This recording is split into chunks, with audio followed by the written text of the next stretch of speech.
कुछ कहानियां शुरू होती हैं एक किताब से और कुछ शुरू होती हैं एक अधूरे खत से। ये कहानी एक पुराने बाजार की है जहां हर गली में एक नई खुशबू और एक नई आवाज छुपी होती है। अमन वहां अक्सर जाता था, पर उसका ध्यान चीजों पर कम और लोगों की कहानियों पर ज्यादा रहता था। एक दिन उसे एक पुराने कबाड़ खाने में एक डब्बा मिला। उस डब्बे में पुरानी चिट्ठियां और एक आधी लिखी हुई कहानी का पन्ना था। उसी समय इनाया वहां आई। वो एक छोटी सी दुकान चलाती थी जहां वो पुरानी चीजों को नई जिंदगी देती थी।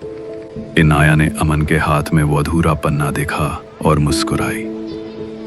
वो मेरे दादाजी की कहानी है, वो कभी खत्म नहीं कर पाए। तो ये आपके दादाजी ने लिखी थी? It's beautiful.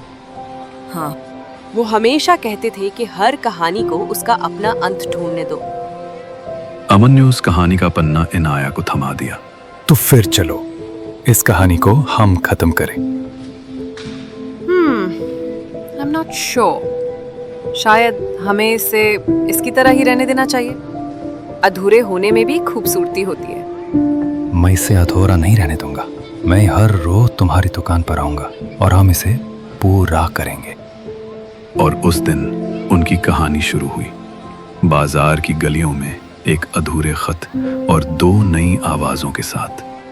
हर शाम वो दोनों उस अधूरे पन्ने को पढ़ते और हर रोज एक नया शब्द जोड़ते जब तक कि वो कहानी पूरी नहीं हो गई। तो कहानी खत्म हो गई।